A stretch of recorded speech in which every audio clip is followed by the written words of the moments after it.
Hello students, आज अपना जो नेक्स्ट चैप्टर अपने शुरू करने जा रहे हैं वो है अपना यूनिट नंबर 7 का, जिसका नाम है मानव कार्यकी। ठीक है भाई, ह्यूमन फिजियोलॉजी। तो मानव कार्यकी के अंदर देखिए जो यूनिट नंबर 7 है आपकी, उसका जो लेसन नंबर 28 है उसकी हम बात करेंगे मानव जनन तंत्र के बारे में। ठीक है भाई, ये जो लेसन अपना 28 का मानव जनन तंत्र, फिर इसके बाद में हम इससे रिलेटेड आगे पढ़ेंगे भी शुक्र जनन की क्रिया, अंड जनन की क्रिया, निषेचन की क्रिया। तो वो सब आपका जो दिया हुआ है वो यूनिट नंबर 8 के अंदर है, परंतु वो सब क्रिया पढ़ने से पहले आपको पता होना चाहिए भी मानव जनन तंत्र के बारे में, भाई कि कौन सी संरचना के अंदर किसका निर्माण होता है। तो आगे हम बात करने हैं अपने मानव जनन तंत्र में। मानव जनन तंत्र में आपको पता है कि भी प्रत्येक जो जीव होता है वो अपने मतलब इस सृष्टि के ऊपर अपना प्रभुत्व जमाए रखने के लिए क्या करता है, जनन करता है। और वो जनन आपको पता है जीवों में दो प्रकार से होता है। किसी जीव में अलैंगिक जनन के द्वारा वो क्रिया संपन्न होती है और किसी जीव में लैंगिक जनन के द्वारा वो क्रिया संपन्न होती है। तो मनुष्य के अंदर कौन सा जनन पाया जाता है भाई? लैंगिक जनन पाया जाता है। मनुष्य के अंदर लैंगिक जनन पाया जाता है और लैंगिक जनन के अंदर दो जननांग भाग लेते हैं, एक तो नर जननांग, दूसरे होते हैं मादा जननांग। देखिए मनुष्य जो होता है, मनुष्य के अंदर लैंगिक द्विरूपता पाई जाती है। लैंगिक द्विरूपता का अर्थ है कि भाई आप मतलब जो नर व जो मादा होते हैं उनमें जननांगों के आधार पर हम इनमें क्या कर सकते हैं, विभेद कर सकते हैं। ठीक है भाई, और जो इनके लैंगिक लक्षण होते हैं उनके आधार पर भी हम इनका क्या कर सकते हैं, मतलब बता सकते हैं कि भी ये नर जननांग भाग है और ये मादा जननांग भाग है। तो इसके आधार पर इनमें क्या पाई जाती है, लैंगिक द्विरूपता। तो अपने अंदर पहले जो बात करते हैं वो अपना है नर जननांग भाग या नर जनन तंत्र। ठीक भाई, नर जनन तंत्र के बारे में बात करेंगे कि नर जनन तंत्र में कौन कौन से भाग आते हैं। तो पहले देखिए ये अपना क्या है, नर जनन तंत्र है।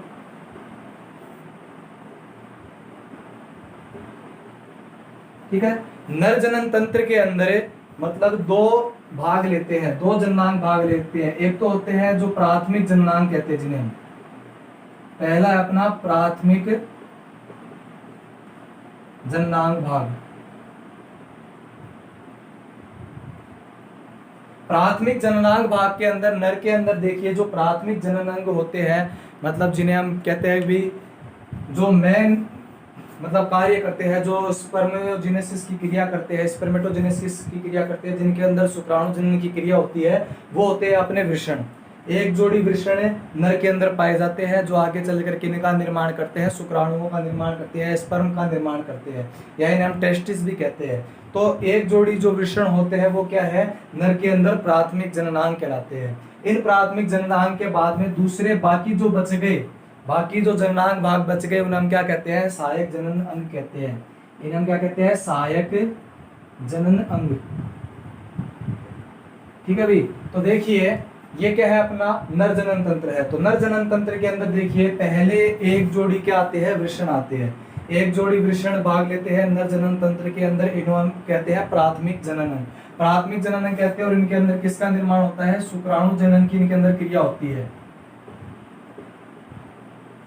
इनके अंदर क्या होती है, शुक्राणु जनन की क्रिया होती है। और जो नर हार्मोन होते हैं वो इनके द्वारा क्या होते हैं, उत्पादित होते हैं। मतलब इनके द्वारा नर हार्मोन का भी क्या होता है, निर्माण होता है। तो वृषण है प्राथमिक जनन के रूप में दो कार्य करता है, एक तो शुक्राणु जनन की क्रिया, दूसरा कार्य करता है आपका नर हार्मोन का स्राव।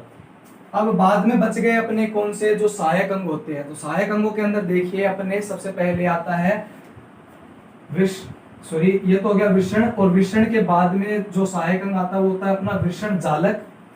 ये अपना नाम है, यहाँ पर देखिए इन्हें हम कहेंगे वृषण जालक। ये हम बताएंगे आगे क्या होता है।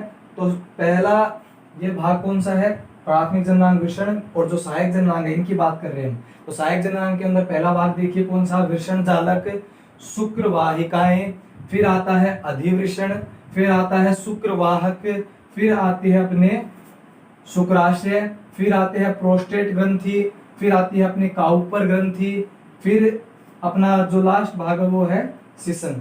ठीक है भाई, जैसे हम लिंग कहते हैं वो आता है अपने। तो ये बाकी जो भाग है वो सारे के सारे क्या है, अपने सहायक जननांग भाग है, सहायक जननांग भाग है। और ये क्या करते हैं, जो शुक्राणु होते हैं जो वृषण के अंदर बनते हैं, उनको शुक्राणुओं को जो मादा की देह होती है उसके अंदर जो अंडाणु होता है वहां तक पहुंचाने का क्या करते हैं, कार्य करते हैं। क्योंकि मनुष्य में क्या पाया जाता है भाई, आंतरिक निषेचन पाया जाता है। निषेचन दो प्रकार से होता है, बाह्य निषेचन व आंतरिक निषेचन। बाह्य निषेचन के अंदर जो नर होता है वो अपने जो स्पर्म होते हैं उनको क्या करता है, बाह्य माध्यम में त्यागता है, और जो मादा होती है वो भी अपने जो अंड होती है, जो एग होते हैं, वो क्या करते हैं, बाह्य माध्यम के अंदर त्यागते हैं। और बाह्य माध्यम के अंदर उनमें क्या होती है, निषेचन की घटना होती है। जैसे आपने 11th क्लास में पढ़ा है, मेंढक के अंदर, मेंढक क्या है, एक उभयचर प्राणी है, और उसके अंदर एक क्या पाया जाता है, बाह्य जो निषेचन की क्रिया है वो पाई जाती है। परंतु मनुष्य के अंदर ऐसा नहीं पाया जाता, मनुष्य के अंदर आंतरिक निषेचन की क्रिया पाई जाती है। और वो आंतरिक निषेचन की क्रिया संपन्न करने में ये जो सहायक जननांग होते हैं वो क्या होते हैं, सहायक होते हैं। ठीक है, अब हम बात करते हैं आगे, अपना जो 1 नंबर जो भाग है वो है वृषण या टेस्टिस। तो टेस्टिस देखिए, मनुष्य के अंदर क्या होते हैं, एक जोड़ी वृषण पाए जाते हैं। मनुष्य के अंदर एक जोड़ी क्या पाए जाते हैं अभी, वृषण या टेस्टिस पाए जाते हैं। और ये जो टेस्टिस या जो वृषण होते हैं वो मनुष्य के अंदर उदर गुहा के बाहर, कहा भी, उदर गुहा के बाहर की तरफ एक जो वृषण होते हैं वो वृषण कोश में स्थित होते हैं। एक थैलेनुमा संरचना, एक थैलेनुमा संरचना जिसे हम क्या कहते हैं, वृषण कोश। क्या कहते हैं अभी, वृषण कोश। उसके अंदर क्या होते हैं, ये स्थित होते हैं। तो नर के अंदर क्या पाए जाते हैं, एक जोड़ी वृषण पाए जाते हैं जो उदर गुहा के बाहर की तरफ कहां पर पाए जाते हैं, एक थैलेनुमा संरचना में पाए जाते हैं, जिसे हम क्या कहते हैं, वृषण कोश कहते हैं। अब ये जो वृषण कोश होता है भाई, देखिए शुरुआत में जब जो नर होता है, जब वो शिशु अवस्था में होता है, मतलब जो उसका परिवर्तन हो रहा होता है, भ्रूणीय मतलब भ्रूण परिवर्धन के द्वारा जब शिशु का निर्माण हो रहा होता है, तो ये जो वृषण होते हैं, जो टेस्टिस होते हैं, वो पहले तो उदर गुहा में होते हैं, परंतु जैसे जैसे उसका परिवर्तन होता जाता है वो किस में आ जाते हैं, जो वृषण कोश होते हैं या जो एक थैलेनुमा संरचना होती है जो जंघा के बीच में पाई जाती है, उनके मध्य क्या आ जाते हैं, ये बाहर की तरफ आ जाते हैं परिवर्तन के साथ साथ। तो ये होते हैं अपने। अब देखिए, इसका भी एक कारण है कि जो वृषण है या जो टेस्टिस है वो वृषण कोश के अंदर क्यों पाई जाती है। तो वृषण के अंदर आपको पता है शुक्र जनन की क्रिया संपन्न होती है। टेस्टिस के अंदर कौन सी क्रिया संपन्न होती है भाई, शुक्र जनन की क्रिया संपन्न होती है। और शुक्र जनन की क्रिया जो अपना जो बॉडी टेम्परेचर होता है कितना माना जाता है भाई, 37 डिग्री सेल्सियस। अपना जो बॉडी टेम्परेचर होता है उस बॉडी टेम्परेचर से 2 या 2.5 डिग्री सेल्सियस कम तापमान पर, 2 या 2.5 डिग्री सेल्सियस कम तापमान पर शुक्र जनन की क्रिया क्या होती है, संपन्न होती है। तो वृषण कोश के अंदर टेस्टिस क्यों पाए जाते हैं, क्योंकि जो शुक्र जनन की क्रिया होती है वो देह के तापमान से कम तापमान पर क्या होती है, संपन्न होती है। ठीक है भाई, इसलिए जो टेस्टिस होते हैं वो क्या पाए जाते हैं, अपने वृषण कोश के अंदर पाए जाते हैं। ठीक है, तो वृषण कोश का ये क्या हो गया, कार्य हो गया कि भाई ये क्या करता है, ताप नियमन की क्रिया करता है। ये एक प्रकार का मानव के अंदर क्या है, अनुकूलन है। ठीक है, मतलब देह के ताप से वृषण कोश का ताप 2 से 2.5 डिग्री सेल्सियस क्या होता है, कम होता है। ठीक है, अब बात करते हैं हम अपना जो टेस्टिस होता है, वो टेस्टिस क्या होता है, कई कोष्ठों के अंदर बटा रहता है। अगर आप एक टेस्टिस को देखते हैं तो ये जो टेस्टिस होता है ये आपका होता है 4 से 5 सेंटीमीटर तो लंबा होता है। ठीक है भाई, और 2 से 3 सेंटीमीटर चौड़े आकार का होता है। ठीक है, 4 से 5 सेंटीमीटर लंबा व 2 से 3 सेंटीमीटर आकार चौड़ा होता है। और अगर आप इसकी आंतरिक संरचना को देखोगे तो आंतरिक संरचना के अंदर जो टेस्टिस होता है वो क्या होता है, अनेक खंडों के अंदर बटा रहता है। इसके अंदर क्या पाए जाते हैं, 200 से मतलब 250 से 300 कोष्ठ पाए जाते हैं। इस प्रकार से 250 से 300 कोष्ठ पाए जाते हैं छोटे छोटे। देखिए हमने जो डायग्राम बनाया है, इस डायग्राम के अंदर इधर वाले जो टेस्टिस के अंदर हमने दर्शाया है, इसके अंदर ये छोटे छोटे क्या दर्शाया हमने, कोष्ठ दर्शाए हैं। इन कोष्ठों की संख्या कितनी होती है, 250 से 300 होती है। और इन कोष्ठों के अंदर क्या पाई जाती है, शुक्र जनन नलिकाएं पाई जाती है। इन कोष्ठों के अंदर क्या पाई जाती है, शुक्र जनन नलिकाएं। और उन शुक्र जनन नलिकाओं के अंदर क्या होता है, शुक्र जनन की क्रिया संपन्न होती है। यहाँ पर देखिए अपने भाई, ये मान लीजिए अपना टेस्टिस है और इसके ये अंदर क्या पाए जा रहे हैं, ये कोष्ठ पाए जा रहे हैं। ये क्या पाई जाती है, इसके अंदर कोष्ठ पाए जाते हैं बहुत सारे, 250 से 300 होते हैं। और प्रत्येक कोष्ठ के अंदर क्या पाई जाती है, शुक्र जनन नलिकाएं पाई जाती है। प्रत्येक कोष्ठ के अंदर क्या पाई जाती है, इस प्रकार से शुक्र जनन नलिकाएं पाई जाती है। और इन शुक्र जनन नलिकाओं के अंदर, मतलब एक नलिका होती है इस प्रकार से, इन नलिकाओं के अंदर क्या होता है, शुक्राणुओं का निर्माण होता है, या स्पर्म का इसके अंदर क्या होता है, निर्माण होता है।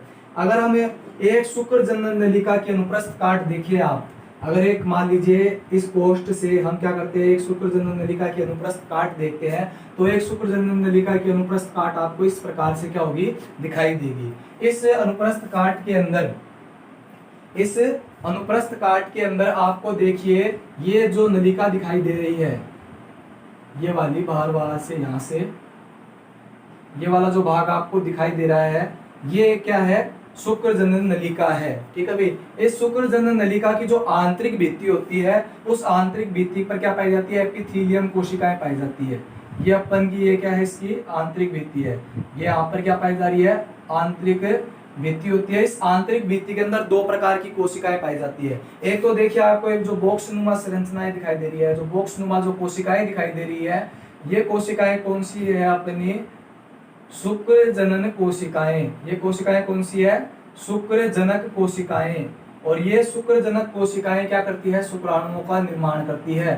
ये जो बॉक्स नुमा संरचनाएं दिखाई दे रही है आंतरिक भित्ति पर, इन्हें हम एपिथेलियम कोशिकाएं कहती है, और इनको हम क्या कहते हैं, शुक्र जनक कोशिका। शुक्र जनक कोशिका मतलब ये किसका निर्माण करेगी, शुक्राणुओं का निर्माण करेगी। और इसी जो शुक्र जनन नलिका है, इसकी आंतरिक भित्ति पर आपको एक और कोशिका दिखाई दे रही है, लंबवत कोशिकाएं। ये देखिए इस प्रकार से, ये कोशिकाएं अपनी क्या है, इन्हें हम कहते हैं सरटोली कोशिका। इन्हें हम क्या कहते हैं, सरटोली कोशिका।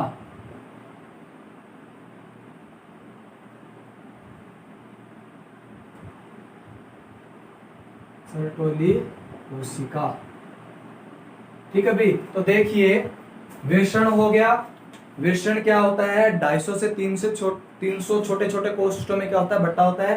प्रत्येक कोष्ठ के अंदर क्या पाई जाती है, शुक्र जनन नलिकाएं पाई जाती है। और इन शुक्र जनन नलिका की अगर आप, जैसे मान लीजिए एक शुक्र जनन नलिका है, इस नलिका को और आप अनुप्रस्थ काट, मतलब इस प्रकार से अगर काट के देखेंगे, उस अनुप्रस्थ काट को अगर आप, जैसे मान लीजिए ये है, इसको आप अनुप्रस्थ काटोगे तो काटने के बाद आपको ये संरचनाएं दिखाई देगी। और ये जो शुक्र जनन नलिका आपको एक दिखाई दे रही है, इसकी जो आंतरिक भित्ति होती है उसमें दो प्रकार की सेल्स पाई जाती है। एक तो होती है आपकी शुक्र जनक कोशिकाएं, जो बॉक्स नुमा आपको दिखाई दे रही है, जो आगे चलकर शुक्राणुओं का निर्माण करती है। और एक आपको दिखाई दे रही है जो लंबवत जो कोशिकाएं हैं, वो होती है अपनी सरटोली कोशिकाएं। ठीक है, अब देखिए शुक्र जनक कोशिकाओं के द्वारा तो क्या होता है, शुक्राणुओं का निर्माण होता है, परंतु जो सरटोली कोशिकाएं होती है वो क्या कार्य करती है। सरटोली कोशिकाओं का कार्य होता है कि जो शुक्राणु बनते हैं इस शुक्र जनन नलिका के अंदर, इस शुक्र जनक नलिका के अंदर जो शुक्राणु बनते हैं, उनको ये क्या करती है, पोषण प्रदान करती है और उनको अवलंबन प्रदान करती है। ठीक है भाई, सरटोली कोशिका कार्य क्या होता है, शुक्राणुओं को जो बन रहे हैं शुक्राणु, उनको क्या करना, पोषण प्रदान करना और उनको अवलंबन प्रदान करना, ये इसका क्या है, कार्य है। तो डायग्राम के अंदर आप देखिए कि जब ये शुक्र जनन नलिका है, इनके अंदर क्या होता है, विभाजन होता है, अर्धसूत्री विभाजन होता है। अर्धसूत्री विभाजन के द्वारा इनमें क्या बनते हैं, स्पर्मेटिड्स बनते हैं। ये छोटी छोटी अगुणित कोशिकाएं आपको दिखाई दे रही है। देखिए ये जो चैम्बर बने हुए हैं, जब सरटोली कोशिका इस प्रकार से उभरी हुई है तो इसके अंदर दो प्रकार के चैम्बर बन गए हैं। एक तो बाह्य चैम्बर आपको दिखाई दे रहा है, जिसके अंदर क्या है, अगुणित स्पर्मेटिड्स है। देखिए ये जो शुक्राणु जनक कोशिकाएं हैं, इनमें अर्धसूत्री विभाजन होता है। अर्धसूत्री विभाजन के बाद ये क्या बनती हैं, अगुणित स्पर्मेटिड बनते हैं। अभी ये परिपक्व स्पर्म नहीं बने हैं, ये परिपक्व शुक्राणु नहीं बने हैं, तो इनको ये आपको गोलीय अवस्था में दिखाई दे रही है। ठीक है, तो ये क्या है, अपने स्पर्मेटिड्स है। और इनके अंदर के कोष्ठ में जब आप चलेंगे आंतरिक जगह पर, तो आपको ये देखिए यहाँ पर क्या दिखाई देंगे, स्पर्म, जिनके आपको टेल भी दिखाई दे रही है, जो पूंछ हो रही है वो भी क्या आपको दिखाई दे रही है। और यहाँ पर देखिए कुछ जो स्पर्म वो आपको जो सरटोली कोशिकाएं उनमें इस प्रकार से धसे हुए भी दिखाई देंगे। उनके अंदर आपको इस प्रकार से यहाँ पर देखिए ये इसके अंदर धसे हुए भी क्या होते हैं। जैसे जैसे जो स्पर्म होते हैं, जो शुक्राणु होते हैं, वो परिपक्व होते जाते हैं तो सरटोली कोशिका में धसते जाते हैं, जिससे इनको क्या मिलता है, पोषण मिलता है। और देखिए सर्टोली कोशिका का एक कार्य और भी होता है कि जब शुक्राणु जनन की क्रिया पूर्ण हो जाती है, मतलब जब स्पर्म पर्याप्त मात्रा में बन जाते हैं, तो इसके द्वारा एक हार्मोन का स्राव होता है जिसे हम कहते हैं इनहिबिन। सर्टोली कोशिका के द्वारा एक हार्मोन का स्राव होता है, आप यहीं पर ध्यान रख लीजिएगा। आगे जब हम नेक्स्ट चैप्टर पढ़ेंगे तो वहां पर भी उसके बारे में बात करेंगे। तो यहाँ पर इसके द्वारा एक हार्मोन स्रावित होगा जिसे हम क्या कहते हैं, इनहिबिन हार्मोन कहते हैं। ये जो इनहिबिन हार्मोन होता है वो जो अपनी पीयूष ग्रंथि होती है, उस पीयूष ग्रंथि से FSH हार्मोन, मतलब जो आपका फोलिकुलर हार्मोन होता है, फोलिकुलर स्टिमुलेटिंग हार्मोन होता है, उसके स्राव को क्या करता है, मंदित करता है, मतलब रोक देता है, ताकि जो शुक्राणु है वो और अधिक मात्रा में आगे नहीं बने। ठीक है भाई। तो इनहिबिन का भी इसका द्वारा क्या होता है, स्राव होता है। तो ये थी अपनी शुक्र जनन नलिकाएं। ठीक है, 2 प्रकार की कोशिकाएं आपको दिखाई देगी इसके अंदर। बाद में हम बात करते हैं कि जो शुक्रजनक नलिका होती है, ये जो शुक्रजनक नलिकाएं हैं, इस शुक्रजनक नलिका के बाहर की तरफ आपको देखिए जो शुक्राणु का कोष्ठ होता है, ये क्या है, शुक्राणु का कोष्ठ है। ये शुक्राणु कोष्ठ की क्या है, भित्ति है। जैसे मान लीजिए ये अपना क्या है, शुक्राणु का कोष्ठ, सॉरी वृषण का कोष्ठ है। ये अपना क्या है, वृषण कोष्ठ है। और इस वृषण कोष्ठ को मान लीजिए हम इस प्रकार से लेते हैं, तो इस वृषण कोष्ठ के अंदर ये शुक्राणुजनक नलिका होगी। इस वृषण कोष और शुक्राणुजनक नलिका कोशिका के बीच में आपको एक अवकाश दिखाई दे रहा है। ये आपको एक क्या दिखाई दे रहा है, अवकाश। देखिए यहाँ पर भी आपको एक अवकाश दिखाई दे रहा है डायग्राम के अंदर। इस अवकाश के अंदर क्या होती है, कई प्रकार की गोलाकार कोशिकाएं स्थित होती है इस प्रकार से। ये आपको देखिए तो क्या हो गया, मान लीजिए वृषण कोष्ठ हो गया पूरा ही, और इस वृषण कोष्ठ के अंदर ये क्या है, अपनी एक शुक्राणुजनक नलिका है। और ये शुक्राणुजनक नलिका और जो वृषण कोष्ठ है, कोष्ठ की भित्ति कह दीजिए, वह शुक्राणुजनक नलिका की भित्ति, इन दोनों के मध्य एक गैप है। इस गैप के मध्य क्या होती है, कोशिकाएं स्थित होती है, जिन्हें हम अंतराली कोशिकाएं कहते हैं। अंतराली कोशिका, इनके मध्य कोशिका स्थित होती है जिन्हें हम क्या कहते हैं, अंतराली कोशिका। देखिए आपको जो कोशिकाएं दिखाई दे रही है, ये कोशिका स्थित होती है और इसके अंदर रक्त वाहिकाएं भी उपस्थित होती है, जो वृषण को और शुक्रजनक नलिका को क्या करती है, रक्त की आपूर्ति करती है। तो अपने वो अपने काम की कौन है भाई, अंतराली कोशिकाएं हैं, या इन्हें हम इंग्लिश में कहते हैं लेडिक सेल। लेडिक सेल कह दीजिए या अंतराली कोशिका। इसके द्वारा क्या होता है, नर हार्मोन का स्राव होता है, एंड्रोजन, जो आपका नर हार्मोन टेस्टोस्टेरोन होता है, उसका इसके द्वारा क्या होता है, स्राव होता है। ठीक है, तो ये था अपना जो वृषण है उसकी संरचना के बारे में। और ये अपना पहला जो नर जननांग भाग है वो क्या हो चुका है, यहाँ पर कंप्लीट हो चुका है। देखिए नर जननांग भाग के 2 प्रकार के होते हैं। पहला होता है सहायक जननांग भाग, दूसरे होते हैं पहला होता है प्राथमिक जननांग भाग, दूसरे होते हैं सहायक जननांग या सहायक जनन अंग। प्राथमिक जनन अंग आता है अपना जो वृषण होता है या टेस्टिस होता है, वो वृषण के अंदर क्या होता है, शुक्र जनन की क्रिया संपन्न होती है, मतलब शुक्राणुओं का निर्माण संपन्न होता है। और ये इसके अंदर मतलब वृषण के द्वारा नर हार्मोन का भी क्या होता है, स्राव होता है। फिर आते हैं अपने सहायक जननांग। सहायक जननांग के अंदर आप बात करते हैं वृषण जालिका की, फिर वृषण जालक की, 2 नंबर आता है अपना शुक्रवाहिका, फिर आता है 3 नंबर अपना भाग जो है वो अधिवृषण, और चौथा है अपना शुक्रवाहक, फिर आता है अपने शुक्राशय, फिर प्रोस्टेट ग्रंथि, काउपर ग्रंथि, फिर अपने जो नेक्स्ट आता है वो आता है सीसन। ये क्या होते हैं, अपने सहायक जनन अंग होते हैं। तो हमने बात की है अभी वृषण के बारे में। वृषण क्या होता है, एक 4 से 5 सेंटीमीटर लंबा क्या होता है, अंडाकार संरचना होती है, 2 से 3 सेंटीमीटर चौड़ा होता है। इसके अंदर अनेक क्या पाए जाते हैं, कोष्ठ पाए जाते हैं। इस प्रकार देखिए इधर भी आपको डायग्राम के अंदर दिखाई दे रहे हैं। प्रत्येक कोष्ठ के अंदर क्या पाई जाती है, शुक्र जनन नलिकाएं पाई जाती है, मतलब जिनके अंदर शुक्राणु बनते हैं। और उन शुक्र जनक नलिका की हमने क्या देखी है, अनुप्रस्थ काट देखी है। इस अनुप्रस्थ काट की अगर आप देखोगे तो इसकी जो आंतरिक भित्ति है उसके अंदर 2 प्रकार की सेल्स स्थित होती है। एक तो होती है जिन्हें हम शुक्र जनक कोशिकाएं कहते हैं, ठीक है, या इन्हें आप आद्य जनक कोशिकाएं भी कह सकते हैं। आगे आप नाम आएगा एक आद्य जनक कोशिकाएं, इन्हें आप आद्य जनक कोशिकाएं कह सकते हैं। इनके अंदर अर्धसूत्री विभाजन के द्वारा आगे चलकर स्पर्मेटिड्स बनते हैं, अगुणित, फिर वो स्पर्मेटिड कन्वर्ट हो जाते हैं या बदल जाते हैं किसके अंदर, स्पर्म के अंदर। सर्टोली कोशिका क्या करती है, इन बन रहे शुक्राणुओं को क्या करती है, पोषण प्रदान करती है और एक हार्मोन स्रावन करती है जो शुक्र जनन क्रिया को क्या करती है, अवरोध उत्पन्न करती है, उसको संपन्न करवाती है। वो होता है अपना इनहिबिन हार्मोन। शुक्रजनक नलिका और जो वृषण कोष्ठ होता है, वृषण कोष्ठ की भित्ति और शुक्रजनक नलिका की भित्ति, इन दोनों के मध्य अवकाश पाया जाता है। और इस अवकाश के अंदर रक्त वाहिकाएं व अंतराली कोशिकाएं क्या होती है, स्थित होती है। अंतराली कोशिका के द्वारा क्या होता है, वो आपका जो नर हार्मोन होता है एंड्रोजन, टेस्टोस्टेरोन, उसका क्या होता है, स्राव होता है। और वृषण एक थैले नुमा संरचना में स्थित होता है, जिससे हम क्या कहते हैं, वृषण कोष। और ये क्या करता है, ताप नियमन का कार्य करता है, मतलब इससे बॉडी टेम्परेचर से कम ताप रखता है, किसका, टेस्टिस। अब अपने बात करते हैं जो 2 नंबर जो सहायक जनन अंग है, सहायक जनन अंग। तो सहायक जनन अंग के अंदर देखिए पहला आता है अपना वृषण जालक। वृषण जालक, वृषण जालक के अंदर देखिए ये अपने बात की थी टेस्टिस की। टेस्टिस के अंदर क्या पाए जाते हैं, अनेक कोष्ठ पाए जाते हैं, ठीक है। और प्रत्येक कोष्ठ के अंदर क्या पाई जाती है, शुक्रजनक नलिका। और ये जो शुक्रजनक नलिकाएं होती है वो बाहर की तरफ, ये देखिए इस प्रकार से यहाँ पर एक जगह मिलती है।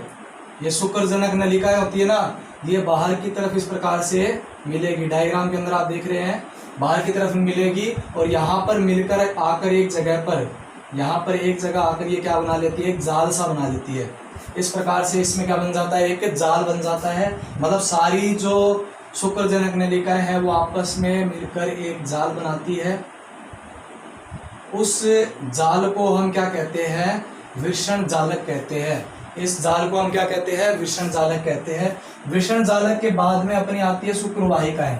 वृषण जालक से देखिए जो वृषण जालक है उससे जो शुक्रजनक नलिकाएं हैं वो इस प्रकार से बाहर निकलती है। फिर यहाँ पर एक जाल बन गया, जाल निकलने के बाद में जो शुक्रजनक नलिकाएं हैं वो वृषण जालक से बाहर निकलती है, ठीक है। और इन नलिकाओं को हम क्या कहते हैं, शुक्रवाहिका, शुक्रवाहिका, ठीक है भाई।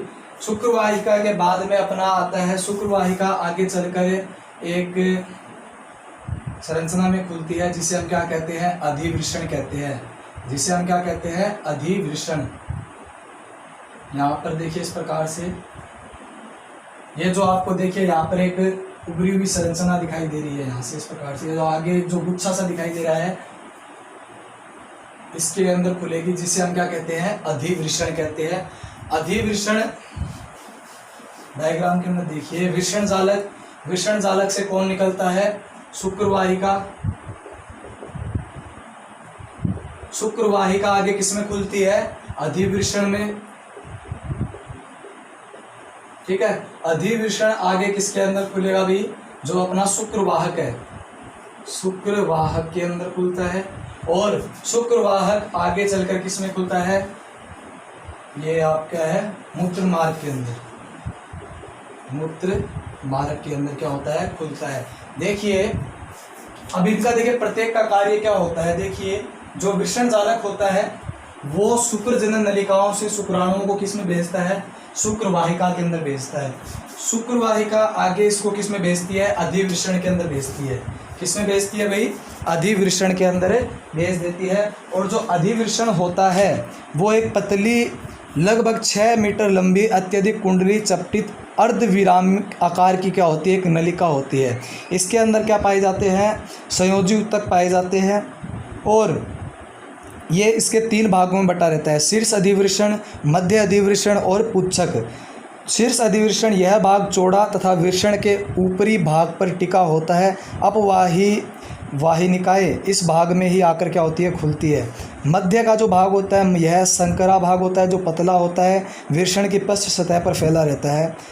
लास्ट जो भाग होता है इसका तीसरा पुच्छक भाग, यह अंतिम भाग है जो पतला होता है, वह वृषण के निचले भाग से क्या होता है, ढका हुआ रहता है। तो 3 भागों में अधिवृषण क्या होता है, बटा रहता है। और ये शुक्राणुओं को आगे किसके अंदर भेजता है, शुक्रवाहक के अंदर भेजने का कार्य करता है, ठीक है। शुक्रवाहक जो इससे आगे की जो संरचना होती है उसके अंदर ये भेजने का क्या करता है, कार्य करता है। तो शुक्रवाहक या कह दीजिए जो शुक्रवाहिनी है अपनी, जो आपको इधर की तरफ ये जो संरचना दिखाई दे रही है इसे हम क्या कहते हैं, शुक्रवाहक कहते हैं। तो शुक्रवाहक क्या होती है, एक 45 सेंटीमीटर लंबी नलिका होती है जो क्या होती है, जो अधिवृषण का जो अंतिम भाग होता है, देखिए ये अधिवृषण का क्या है, नीचे की तरफ अंतिम भाग है। ये देखिए ऊपर का भाग अधिवृषण जहाँ पर नाम लिखा हुआ है ये तो ऊपरी भाग हो गया। इसके बाद में बीच में आता है मध्य भाग, बाद में नीचे का भाग है, ये क्या है, इसका पुच्छक भाग है। जो शुक्रवाहक है मतलब अधिवृषण का पुच्छक भाग किस में खुलता है, शुक्रवाहक के अंदर खुलता है। और ये 45 सेंटीमीटर लंबी क्या होती है, नलिका होती है। शुक्रवाहक की भीतरी सतह स्तंभी उपकला की बनी होती है। इसमें कुछ विशेष तरल पदार्थ स्राव होता है जो शुक्रवाहिनी के मार्ग को शुक्राणुओं के गमन हेतु क्या बनाता है, चिकना बनाता है। मतलब जो शुक्रवाहक होता है या जो शुक्रवाहिनी होती है इसके अंदर ये क्या होता है, तरल पदार्थ का स्राव होता है जो शुक्राणुओं के मार्ग को क्या बनाता है, चिकना बनाता है। ठीक है भाई, ताकि वो इसके अंदर आसानी से क्या कर सके, गमन कर सके।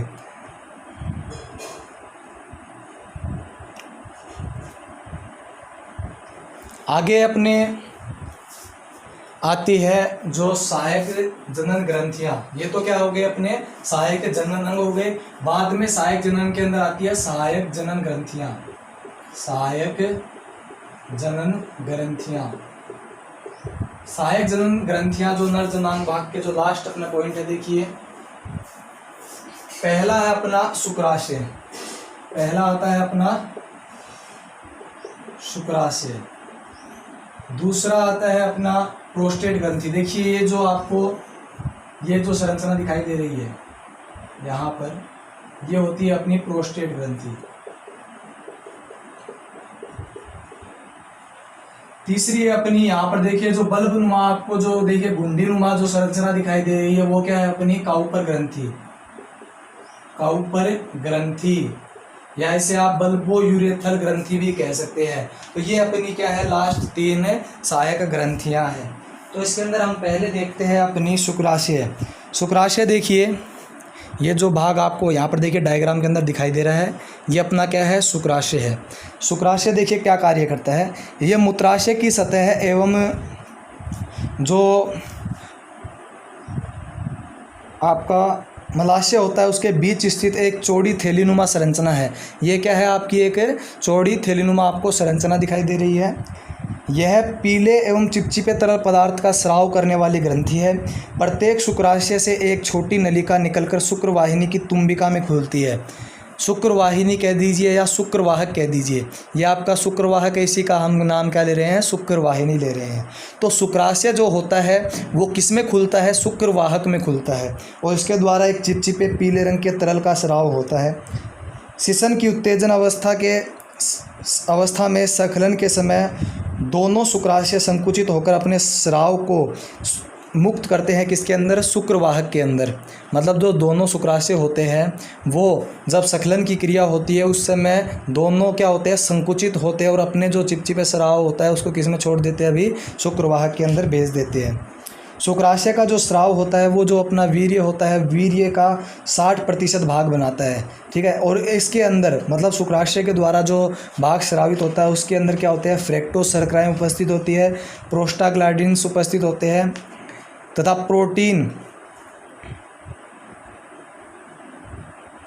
एक प्रोटीन उपस्थित होती है जिसका नाम है सेमिलोजेलिन। ये प्रोटीन उपस्थित होती है इसके अंदर। फ्रैक्टोज शुक्राणुओं को एटीपी के रूप में ऊर्जा प्रदान करता है। क्षारीय प्रकृति के कारण यह स्राव योनि मार्ग की अम्लीयता को क्या करता है, समाप्त करता है और शुक्राणुओं की क्या करता है, रक्षा करता है। तो ये कार्य था शुक्राशय का। नेक्स्ट है अपनी 2 नंबर प्रोस्टेट ग्रंथि। प्रोस्टेट ग्रंथि देखिए बल्बनुमा संरचना आपको दिखाई दे रही है। इसका क्या कार्य है, यह ग्रंथि मूत्र मार्ग के आधार भाग पर स्थित होती है। देखिए यहाँ पर अपना जो मूत्र मार्ग है आपको दिखाया हुआ है नाम, और इस नाम के ऊपर आपको दिखाई दे रहा है ऊपर की तरफ जो अपनी प्रोस्टेट ग्रंथि है वहाँ पर पहले वाले भाग में मूत्र मार्ग के क्या होती है, आधार भाग पर स्थित होती है। प्रोस्टेट ग्रंथि द्वारा हल्के सफ़ेद क्षारीय तरल का स्राव किया जाता है जो वीर्य का 25 से 30% भाग बनाता है। इसके अंदर फॉस्फेटेज, सिट्रेट, लाइसोजाइम, फाइब्रिनोलाइसिन, स्पर्मिन इत्यादि पदार्थ पाए जाते हैं और यह शुक्राणुओं को क्या करता है, सक्रिय करने का कार्य करता है। वीर्य के स्कंदन को रोकता है, मतलब वीर्य को स्कंदित होने से, मतलब एक जगह स्कंदित होने से रोकता है, मतलब उसकी तरल अवस्था में उसको बनाए रखता है ताकि वो आगे क्या कर सके, गमन कर सके। अधिक आयु के अंदर प्रोस्टेट ग्रंथि का आकार क्या हो जाता है, बढ़ जाता है, और मूत्र मार्ग के अंदर क्या होती है, कठिनाई उत्पन्न होती है। लास्ट अपना ग्रंथि है काउपर ग्रंथि, या इसे आप बल्बो यूरिथ्रल ग्रंथि भी कह सकते हैं। बल्बो यूरिथ्रल ग्रंथि या काउपर ग्रंथि, इसका कार्य क्या होता है, प्रोस्टेट ग्रंथि के ठीक नीचे स्थित होती है। ये क्या होती है, प्रोस्टेट ग्रंथि के आपके ठीक नीचे स्थित होती है। मैथुन के समय इन ग्रंथियों के द्वारा एक गाढ़ा चिपचिपा क्षारीय पदार्थ, तरल पदार्थ स्रावित होता है, जो मूत्र मार्ग को चिकना बनाए रखने का कार्य करता है। मूत्र मार्ग की अम्लीयता को भी क्या करता है, समाप्त करता है या उदासीन बना देता है। यह तरल पदार्थ मादा की योनि को चिकना करके मैथुन क्रिया को क्या करता है, सुगम बनाता है। तो ये थी अपनी 3 सहायक ग्रंथियाँ। ठीक है, लास्ट अपना एक जो भाग आता है वो अपना है नरजनांग भाग, सीसन, या इसे हम कहते हैं पेनिस। तो सीसन होता है मनुष्य व अन्य स्तनी प्राणियों में, मतलब जो मेमेलियन जो प्राणी होते हैं में, वृषण कोश के बीच में उदर गुहा से लटका हुआ एक लंबा बेलनाकार उत्पादनशील अत्यधिक संवहनी मैथुनांग पाया जाता है, जो क्या कहलाता है, सीसन कहलाता है।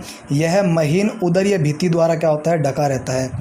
सीसन काय तंतुमय व पेशीय संयोजी ऊतकों का बना होता है। इसमें 2 मोटी डोरियां सीसन के पृष्ठ पार्श्व भाग में तथा तीसरी मूत्र मार्ग के चारों ओर अधोवर्ती भाग में क्या होती है, उपस्थित होती है। पृष्ठवर्ती भाग में डोरियां सीसन सुग या काउपर कैवर्नोसा के रूप में क्या होती है, पाई जाती है।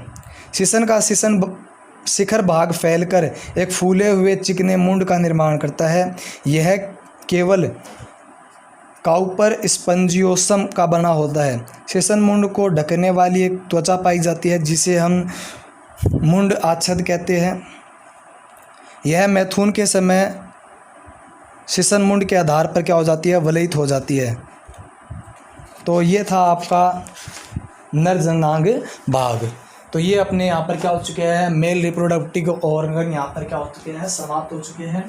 देखिए, एक जोड़ी टेस्टिस के अंदर क्या होता है, स्पर्मोजेनेसिस मतलब शुक्राणु जनन की क्रिया संपन्न होती है। वो शुक्राणु जनन की क्रिया वृषण के अंदर जो कोष्ठ उपस्थित होते हैं उनमें संपन्न होती है। शुक्राणु जनन नलिकाओं के अंदर उन शुक्राणु जनन नलिकाओं में शुक्राणु बनने के बाद में किस में आते हैं, वृषण जालक में आते हैं। वृषण जालक से होते हुए कहाँ पर जाते हैं, शुक्र वाहिका के अंदर जाते हैं। यहाँ पर देखिए जो शुक्र वाहिकाएं, इनको आप शुक्र वाहिकाएं कह सकते हैं। ठीक है, शुक्र वाहिकाओं में जाते हैं। शुक्र वाहिकाएं किस में खुलती है, अधिवृषण में। तो शुक्राणु कहाँ पर जाते हैं, अधिवृषण के अंदर जाते हैं। अधिवृषण जो देखिए यहाँ पर टेस्टिस से एक चिपकी हुई क्या हो जाती है, संरचना होती है। ठीक है, एक नलीनुमा संरचना होती है 45 सेंटीमीटर लंबी। ये टेस्टिस से क्या होती है, चिपकी हुई रहती है। टेस्टिस के जो पृष्ठ भाग है उससे क्या होती है, चिपकी हुई रहती है। बाद में जो अधिवृषण है वो किस में खुलता है, शुक्रवाहक के अंदर खुलता है। ये आपको देखिए जो नलीनुमा संरचना दिखाई दे रही है, ये वाली, इसके अंदर खुलता है। और इसके अंदर क्या होता है, एक चिपचिपे पदार्थ का स्राव होता है जो शुक्राणुओं के मार्ग को क्या करता है, सुगम बनाता है। ठीक है, फिर शुक्रास जो शुक्रवाहक है वो आगे चलकर किस में खुलता है, मूत्र मार्ग के अंदर खुलता है। और बीच के अंदर देखिए जो शुक्राशय होता है, अपनी जो सहायक ग्रंथि होती है वो किससे जुड़ी हुई रहती है, शुक्रवाहक से जुड़ी हुई रहती है। मतलब जब शुक्रवाहक किस में खुलेगा, मूत्र मार्ग के अंदर खुलेगा, तो उसी के साथ शुक्राशय भी किस में खुलता है, मूत्र मार्ग में खुलता है। जब शुक्रवाहक से जो स्पर्म होते हैं वो आ रहे होते हैं, तो यहाँ पर इन ग्रंथियों के द्वारा जो शुक्राशय होता है उसके द्वारा तरल पदार्थ का स्राव किया जाता है, जो क्या होता है अपने वीर्य या सीमन का 60% भाग होता है। 60% भाग क्या होता है, बनाता है। और इसके अंदर अनेक प्रकार के क्या होते हैं, एंजाइम उपस्थित होते हैं। ठीक है, जो शुक्राणु होते हैं उनको क्या करते हैं, एक्टिव करने का कार्य करते हैं। फिर बाद में शुक्राशय के बाद में एक नीचे स्थित होती है अपनी प्रोस्टेट ग्रंथि। प्रोस्टेट ग्रंथि के द्वारा जो वीर्य होता है उसका 20 से 30% भाग क्या होता है, स्रावित किया जाता है।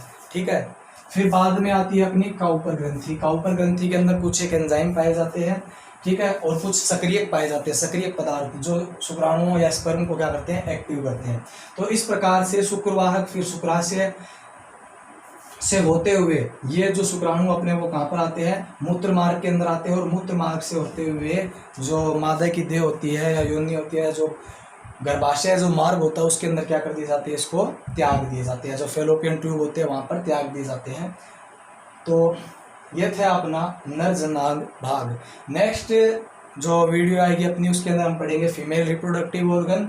तो साथ में आप इसका डायग्राम भी बना लीजिएगा, इससे पहले जो डायग्राम बनाया वो डायग्राम भी बनाइएगा। इनके जो जो कार्य बताए हैं वो कार्य भी इसी हिसाब से नोट करिएगा। 1 नंबर हमने पढ़ा वृषण के बारे में, फिर हमने जो आगे जो सहायक जनांग पढ़े हैं, पहले वृषण चालक फिर शुक्रवाहिका अधिवेशन के क्या क्या कार्य हैं, इनके बारे में भी आप साथ साथ में इसको क्या कर लीजिए, नोट कर लीजिए। तो आज के लिए इतना ही, मिलते हैं नेक्स्ट वीडियो के अंदर, तब तक के लिए गुड बाय, धन्यवाद।